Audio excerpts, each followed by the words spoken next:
आज जो हम पढ़ा रहे हैं आपात, आपात इसका इंग्लिश क्या होता है? इमरजेंसी। तो इमरजेंसी उपबंध, आपात उपबंध, क्या जानना है हम लोग को? आपात। ये आपात होता क्या है ना?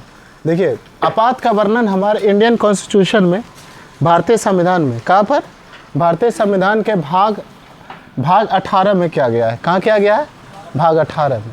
आपातकाल का वर्णन कहाँ है? भाग 18 में। और अनुच्छेद 352 से लेकर कहाँ तक है? 360 तक, है ना? हमारे इंडियन कॉन्स्टिट्यूशन में इमरजेंसी का वर्णन कहाँ से कहाँ तक है? आर्टिकल 352 से 360 तक। और देखिए, आपातकाल होता कितने प्रकार का होता है, ठीक है ना? आपातकाल होता है तीन टाइप्स आपातकाल लगा सकते हैं। पहला है राष्ट्रीय आपात, दूसरा है राष्ट्रपति शासन, और तीसरा आता है वित्तीय आपात। राष्ट्रीय आपात अनुच्छेद 352 के अंतर्गत रखा गया है। राष्ट्रीय आपात लगता कब है और कब कब लगा है भारत में, आज तक कब लगा है, इस पर हम लोग बात करेंगे। देखिए, यदि किसी प्रकार का युद्ध होता है, यानी युद्ध होगा, कब होगा युद्ध? हो सकता है बाहरी आक्रमण हो जाए, या अथवा सशस्त्र विद्रोह। सशस्त्र विद्रोह का मतलब भारत की जनता, किसकी जनता? भारत की जनता हथियार लेकर सरकार के खिलाफ कहाँ उतर जाए? सड़कों पर उतर जाए। कैसा विद्रोह कहलाएगा? सशस्त्र विद्रोह। कैसा विद्रोह कहलाएगा? सशस्त्र विद्रोह, ठीक है? भारत की जनता हथियार लेकर कहाँ उतर जाए? सड़कों पर उतर जाए। कैसा विद्रोह कहलाएगा? सशस्त्र विद्रोह। तो अभी ये देखा जाए कि भारत की सुरक्षा संकट में हो, एक मिनट, आपात लगेगा कब? भारत की सुरक्षा संकट में हो तो संपूर्ण भारत या किसी भी भाग में आपातकाल लागू हो सकता है। कोई जरूरी नहीं कि आपातकाल 352 जो है पूरे देश में होगा। यदि भारत के किसी एक भी भाग में प्रॉब्लम होता है तो ये 352 लागू हो जाएगा। और आज तक एक बार बस भारत में आपातकाल लागू हुआ है 25 जून 1975 को, है ना? आंतरिक व्यवस्था के आधार पर। किसके आधार पर हुआ था? आंतरिक व्यवस्था के आधार पर। देखिए, आंतरिक इसमें सिचुएशन क्या हुआ था और आपातकाल लागू क्यों हुआ था? एक्चुअली 25 जून 1975 को भारत में 1971 में चुनाव जीते इंदिरा गांधी की सरकार थी। किसकी सरकार थी? इंदिरा गांधी। और इंदिरा गांधी जो सत्ता में आई थी, उसका मुख्य भाषण था, मुख्य नारा था, गरीबी हटाओ, गरीबी हटाओ, रोजगारी दिलाओ, ये सब नारा थे। लेकिन देखा गया कि 1971 से लेकर 75 तक में ना तो गरीबी हटी देश की और ना ही बेरोजगारी। जहाँ तक हुआ कि गरीबी बढ़ी और बेरोजगारी बढ़ी, और क्या बढ़ी? महंगाई बढ़ी। तो इसके लिए से आपको पता है कि कोई भी आंदोलन शुरू होता है पहले कहाँ खड़ा होता है? बिहार में। क्योंकि बिहार के लोग किस पे डिपेंड करते हैं ज़्यादा? सरकार पर। बिहार के लोगों को क्या चाहिए? नौकरी चाहिए। तो बिहार में ये समस्या आया बिहार के पटना से, है ना? बिहार के पटना से 3 लोग कौन थे मेन? आप लोग जानते हैं। तो स्टूडेंट सब जो है ना, स्टूडेंट सब क्या किए? सरकार के महंगाई के खिलाफ, बेरोजगारी के खिलाफ, और किसके खिलाफ? गरीबी के खिलाफ, सरकार के खिलाफ मोर्चा खोले। किसने खोले? स्टूडेंट ने। तो अब एक बात और समझना होगा कि आंदोलन और विद्रोह में क्या अंतर होता है? आंदोलन और दूसरा विद्रोह। कोई बता सकते हैं ये दोनों क्या होता है, आंदोलन और विद्रोह? आंदोलन का इंग्लिश होता है मूवमेंट, है ना? तो मूवमेंट होता क्या है? आंदोलन और विद्रोह में अंतर क्या है? कोई बता सकते हैं? तो आंदोलन क्या होता है पहले देखिए, विद्रोह पहले समझते हैं। विद्रोह का मतलब होता है किसी भी शासन के खिलाफ डायरेक्ट हथियार लेके रोड पर क्या हो जाना? उतर जाना। तो क्या कहलाएगा? विद्रोह। क्या कहलाएगा? विद्रोह। और आंदोलन का मतलब होता है सुधार की बात करना। किसकी बात करना? सुधार की बात करना, शांतिपूर्वक। शांतिपूर्वक किसकी बात करना? सुधार की। आपको देखिएगा कि महात्मा गांधी का जितना भी है सबका सब आंदोलन कहलाता है। कहलाता है ना? सबका सब क्या कहलाता है? आंदोलन, है ना? लेकिन 1857 की क्रांति को अंग्रेज लिखता है विद्रोह और भारत सरकार लिखती है क्रांति। अब इसमें क्या अंतर है, हम इस पर जब 1857 में जाएंगे तब बात करेंगे, ठीक है ना? आखिर उसी हुआ था विद्रोह या हुआ था क्रांति? इस पर भारत सरकार अपने में क्या लिखता है? क्रांति। और अंग्रेज क्या लिखता है? विद्रोह। आखिर क्या रीज़न है ना? लेकिन हम उस पर भी बात नहीं करेंगे। एक्चुअली क्रांति हमारे देश में होने वाला नहीं है, क्योंकि भारत सरकार अपना सरकार है। तो कहीं कहीं पर क्या हो सकता है? विद्रोह हो सकता है और आंदोलन। क्या हो सकता है? आंदोलन। तो जितना भी स्टूडेंट था सब किसके पास गया? जयप्रकाश नारायण के पास, क्योंकि इतना बड़ा देश, आंदोलन को संभालने के लिए कोई एक लीडर होना जरूरी था। तो जयप्रकाश नारायण ने एक ही प्रश्न पूछा कि आपका साथ हम देंगे, लेकिन साथ एक के शर्त पे देंगे कि आपको क्या करना पड़ेगा?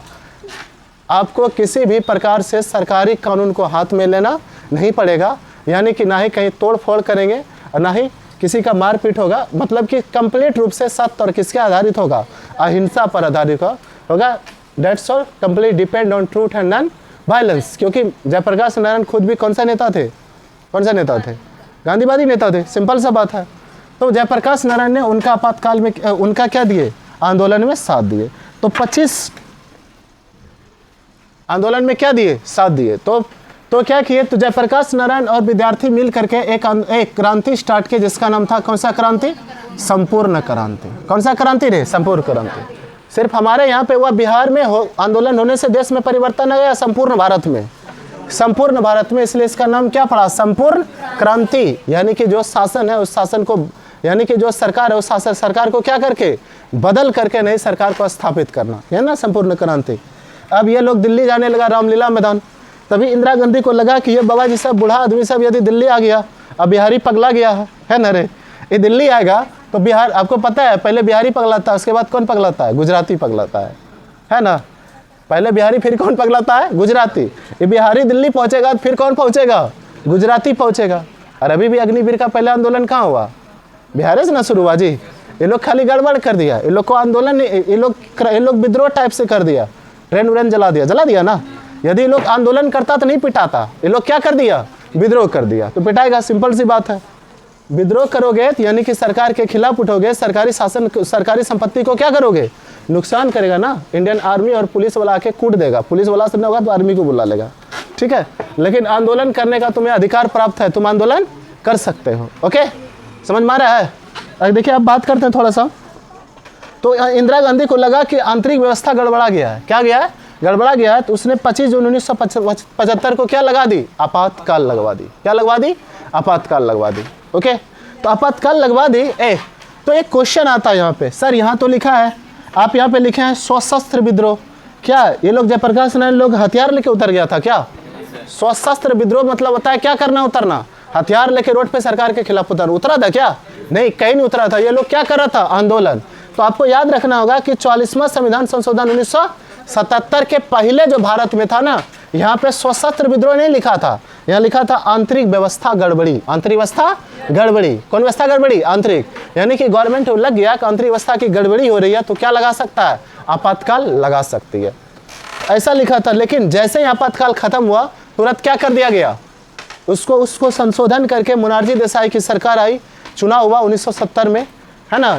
1970 में क्या हुआ, चुनाव हुआ, और किसकी सरकार आई, मोरारजी देसाई की। और भारत की पहला गैर कांग्रेसी प्रधानमंत्री वह ना बने थे, उसकी सरकार आया और उसने 44वां संविधान संशोधन किया। और इस जगह पे हटा करके आंतरिक व्यवस्था के आधार पर क्या डाल दिया गया, सशस्त्र विद्रोह। एक्चुअली हुआ था इन लोगों के साथ अन्याय, हुआ था ना।